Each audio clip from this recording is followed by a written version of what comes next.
final week of January. We can all start real estate now. Yeah. Everybody's Telluride trips are over. Their Aspen trips are over. Maybe. I feel like President's Day is coming in as like spring a breaks around the corner. Yeah, sidewinding missile coming in. Oh, I'm in Salt Lake. But I'm about to peace out too. So look, Will, I'm in Jackson Hole. I'm gonna have to call you back. Yeah, so, yeah. That's somebody told me the other day that they were working. I forget who it was, like a 700,000 square foot tenant rep assignment. I think in Houston or in Dallas, and the guy. They had an out of office response and they were not responding. And somebody was like, dude, this deal is like the biggest of all of our careers. Like, you can get your butt up off the beach wherever you're at to respond to an email right now. Like, we're at the damn goal line. Yeah. I had when I was leasing a building myself, and we were like at the goal line. And they're like, oh, the owner's on his yacht in the Caribbean. I go, well, if he's got a yacht, he's got a sat phone. So call him. Yeah. Let's get this done. Yeah. Like, people used to really hide behind traveling and blah, blah, blah. It's pretty hard to do that now. It's impossible. Yeah.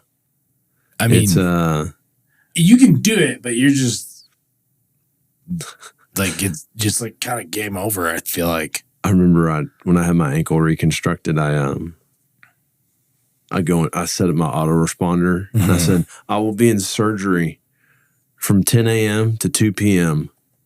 I should come out of anesthesia around 3 p.m. I will return all calls then because who the hell takes off in real estate? You sicko. So, anyway. Hey, man, I know I'm working on renewal right now as your landlord, but let's get the deal done. Yeah. I said 7 net, but we could do 6. All right, this week, not a lot in economic calendar. You've got jobless claims. Forecast is 210. Previous was 214. They thought it was going to be 200, though, on the previous. So up a little bit. And then the Fed interest rate decision. The Fed is going to, looks like, I guess the Fed's going to speak on Wednesday around 2 o'clock and discuss his interest rate decision. So everybody's ears will be perked. Well, is that supposed to set the agenda for the rest of the year? I don't know. It just said he's going to talk about interest rates. I guess. There was a big opinion in the Wall Street Journal talking about how there should be no undue influence from the political side. And I guess they were just... Oh, my gosh. This is so stupid. Well, there shouldn't be. There shouldn't be, yeah. But there will be. Well, the Wall Street Journal was of the opinion is like they've actually toted the middle line pretty well. Like they haven't really like jacked with it. But there's going to be a lot of pressure. Yeah. No, I was on a call this morning with all of our land entitlement stuff, and 2 of the national home builders had told one of my partners that, hey, by the end of the year, we should be cranking pretty hard. Oh, okay. So, well, they're a lot smarter than we are. They're probably paying somebody to know these things. So, but the last time we took that advice, you know what I'm kind of referencing to? Yes, we did take that. We got totally punked. We did. We took that advice from the Illuminati. And the Illuminati was wrong. We were like, oh, yeah, if he knows, something's up. No. Oh, well. It's okay. It's okay. We'll press on in these trying times. The Dow had about 65 bips of increase to 38,109 last week. The S&P was up 1.04% to close out at 48.90.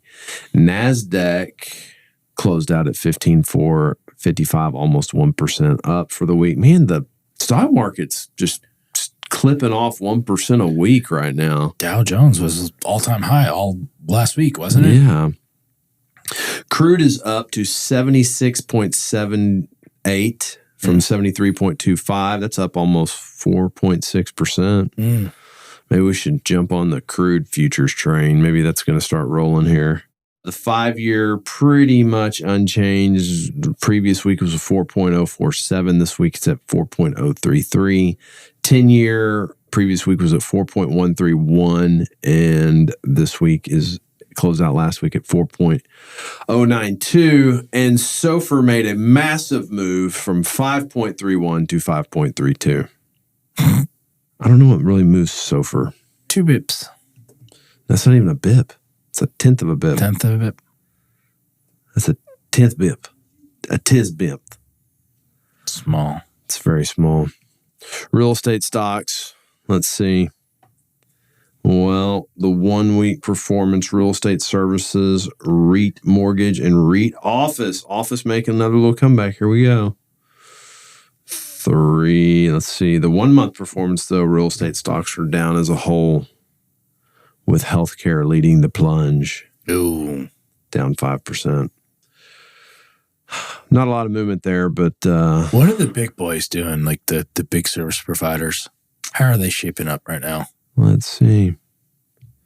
I'm specifically thinking about Cushman. I guess what would they be classified as? Real estate services. Yeah, they're doing good today. Mm. Let's see. Cushman and Wakefield trading at $10. They're up 3% today. Oh wow. Mm-hmm. Okay. They hit some resistance and bounced up. They got a lot of debt. They've had a nice run. Oh, since November. In November, they're at 650. yeah. I was about to say, I thought they were in mid single digits. They're at 650, and they're at 1004 now. There we go. So, who cares about debt? We don't care about debt. Get your stock. America doesn't care about debt. Debt's like sugar in this country. Booger sugar. It's like everything. All right. Gambling degenerates. Ooh. AFC and NFC championship games. We took Kansas City, getting 3. We won outright. Yep. It's a win. Detroit, San Fran. We took San Fran, and given 7, we lost. But San Fran won. Yeah. I didn't watch either game. The Detroit, I watched both of them. The Detroit game, man. Detroit was up 24-7. Oh. And blew it. Eesh. 27 unanswered points by San Francisco in the second half. Oh, my God. Just watch that Cinderella dream just get destroyed. Oh, my God. So they blew it. But hats off to Dane Campbell. Great season. What a turnaround. Mm-hmm. Love to see an old Cowboy do good. And I think he's got it going on there. They believe in that guy. So yeah, the Motor City's kind of back. It's crazy to think they're there and the Cowboys not so much. Can't get it together. The Super Bowl line is out. San Fran is the favorite at 1.5. Only thing leading me to that is maybe San Fran picks up a little more local or where's the Super Bowl right now? It's in Vegas. Oh yeah, you get a little California. You get a little California crossover, but that's gonna be wild. The Super Bowl's in Vegas. Yes. Oh my gosh, that's gonna be like Heathen Central for a week. Mm-hmm. That would be pretty fun. Yeah, it would be. Yeah, that's a $40,000 trip. Easy per person. Easy. It's $1,000 a night. Easy. It's more than that, I bet. Oh, yeah. And it's a $12,000-$15,000 ticket minimum. I saw somebody who was like, "Oh, cheapest ticket's $8,000, bro. You're gonna spend like 15." Nosebleeds. Yeah. It might be a $50,000 trip. Yeah. Okay, term of the week. I was kind of struggling for one, and then I walked down the hall to go to the bathroom, and I heard some guy on the phone, and he goes, "Well, that's at the bottom of our sand pit, so I'll check on that and get back to you." Oh. Wow. It was very, very, I don't know, he's very serious about his sand pit. Yeah. Whatever that is. I told you it reminded me of Star Wars, like somebody falling to the bottom. The Sarlacc pit. Yeah. Or Boba Fett. Yeah, exactly. Died. Yeah. You know, like you don't ever die in that pit. You just sit there and get digested for like 2,000 years. Rough way to go. Yeah. It's pretty bad. Bottom of our sand pit. If anybody... Don't cross Jabba the Hutt. Could be bad. He's a gangster. Yeah. But Princess Leia looks pretty good. She looks pretty good. I always try to get my wife to be that for Halloween. Okay, all right. Yeah. That's funny. Okay. Have you heard about this guy, Scott Madison? I've heard the name. He wants to develop the tallest tower in the U.S. and put it in the epicenter of Oklahoma City. And that's where I've heard that name. So he wants to build the tallest building in the U.S. in Oklahoma City. Yeah. It's funny, though. This article's like, there's this guy claiming he's going to do this, but no one can find anything on the internet of anything he's ever done. Really? Okay. Yeah. So there's a very interesting article in The Real Deal, and it's, you know. Last time I was up there, that had just kind of gotten loose, and people were like, oh my God, this is ridiculous. So it says neither Madison's companies cited in the press release, Madison Capital or Centurion Partners, have a website. Okay. Concerning, not totally concerning, because sometimes some dudes just have a bunch of money and they do it. Yeah. Let's see. Details of his completed projects are sparse, other than what he has told the press. So he hasn't met with the city yet? No. Details of any of his completed projects in his past, any of his track record. Oh, there's no track He record. claims to have 40 years of development experience and have been involved in the residences at Little Nell in Aspen, Colorado, the Icon Hotel in Houston, and the Sapphire condominiums in San Diego and Miami, and a 5,000-acre master plan in Tuscany, Italy. What? He had a brief relationship with Shannon Bader, a cast member of the Real Housewives of Orange County. Noise. The relationship lasted about 6 months. During that time, salacious allegations about the couple were published in the online tabloids, which told of bounced child support checks and too much drinking. I don't understand that because didn't sound like they had kids together, but whatever. There's a 2006 Aspen Times feature about Centurion Partners co-founders Madison and two other developers' plans for including building a residence at the Little Nell. He has no lawsuits filed against him. They pretty much say he didn't really have any. All he had was a small claims court lawsuit. And usually developers have big lawsuits against them. Yeah, I don't know if that's a sign that he's good at what he does or if he's never done it before. Yeah. Who knows, man? No one can really pin who this guy is or what he's ever done. It's going to look so out of place. The Devon already looks out of place. I think that's the name of the big one. Yeah, the big energy tower. Yeah, that looks great. It's just like, what in the world? So that leads me to the next thing, which I learned this several years ago. Have you ever heard of the skyscraper indicator? No. So every time they build the tallest building in the world, it's a sign for the economy to crash. And there's a chart you can look at, and it shows, the Empire State Building, Great Depression, Mm-hmm. And so if this guy gets it funded, let's start selling everything. Yeah. Well, if it looks like it's getting traction, let's start selling everything. We'll start having those conversations. Call us. You want a deal? But anyways, the skyscraper indicator is actually a pretty interesting indicator, and it follows a lot of these things. So, and then DFW still holding the top spot for commercial real estate investment in the nation per BizNow, despite plummeting transaction volume. For the third year in a row, Dallas-Fort Worth is now the nation's top spot for commercial property transactions, despite experiencing a massive drop in annual volume. $19 billion of DFW commercial real estate traded hands in 2023, down 58% year over year. More than $9 billion, or about half the market transaction, was concentrated in the multifamily market, followed by 4.38 of industrial.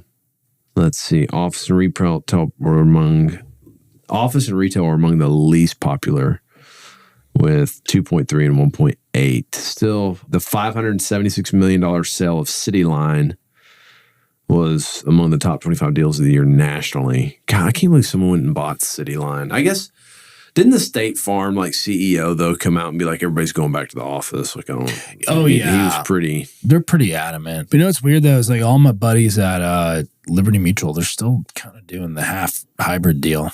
I think that's the way it's going to happen forever.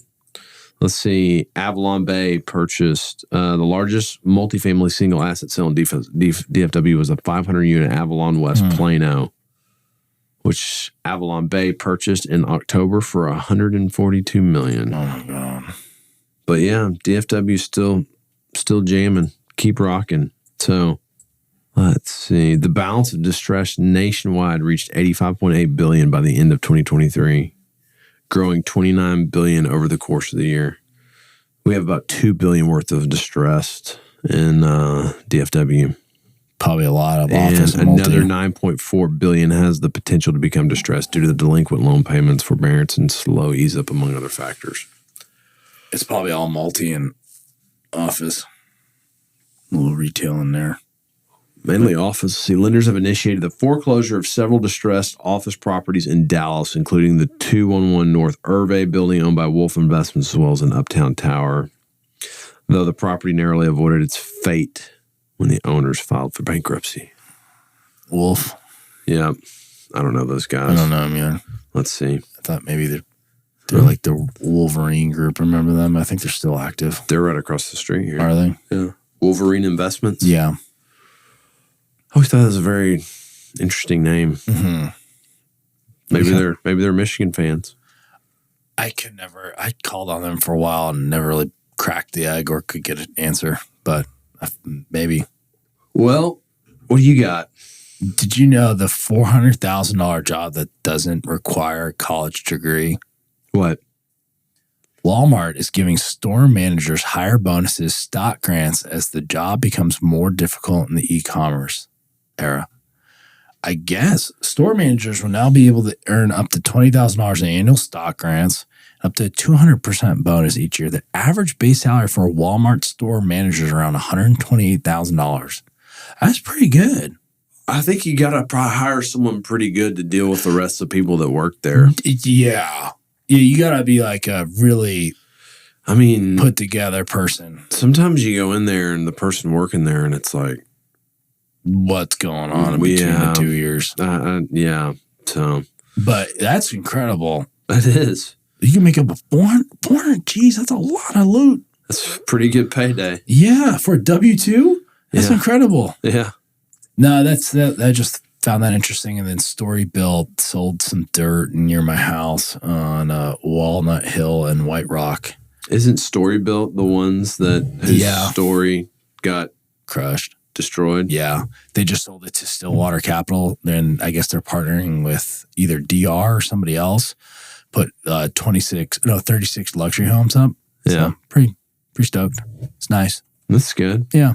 It's not just a dirt pad with half move. You know, I don't know what.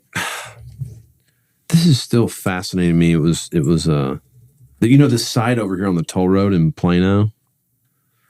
Further north from us? Where the Whole Foods was going to go in. And it's a pit. It's just a pit on the toll road with a Whole Foods framed up that nothing's going to happen. North or south of us? North of us. It's in Frisco. Oh, the one that's like, yeah, nothing happened? Whenever I go up there, what's the deal? It's just sitting there. I mean, I knew the developer went bankrupt at one point, but it's been sitting there for like 5 years. Yeah, it's been there for a while. So, God, could you imagine just screwing up that bad? It's kind of hard to imagine that there. Yeah. That's kind of like the money shot. Yeah, the person that could pull that off screwed that up that bad. Yeah, that's a money site. Well, that's all I got, man. I don't got much. I don't got much this week either. We're on the road. We're going to San Antonio. And we got ICSC. And we go to ICSC. That'll be our first one. This could be a long week of just playing cheerleader. Yeah, it's going to be a lot. Hey, boys. Want to do a deal? I want to do a deal. Yeah. So, all right. Well, we'll be back next week for more hot sports opinions on commercial real estate opinions. Yep. All right. See ya.